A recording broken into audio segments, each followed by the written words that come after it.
مرحبا بكم متابعينا الأوفياء. باش يجيكم غير جديد اضغطوا زر الاشتراك وفعلوا الجرس باش توصلكم الفيديوهات أول بأول.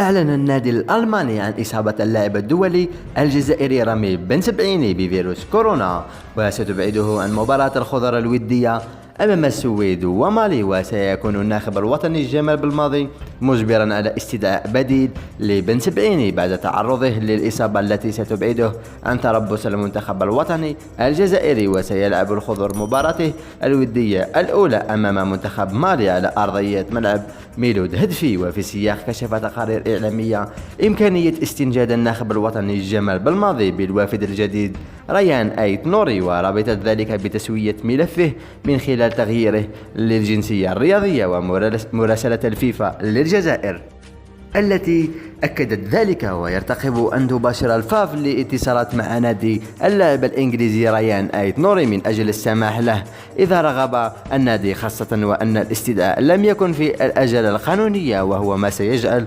القرار الأخير للنادي وفق قوانين الفيفا.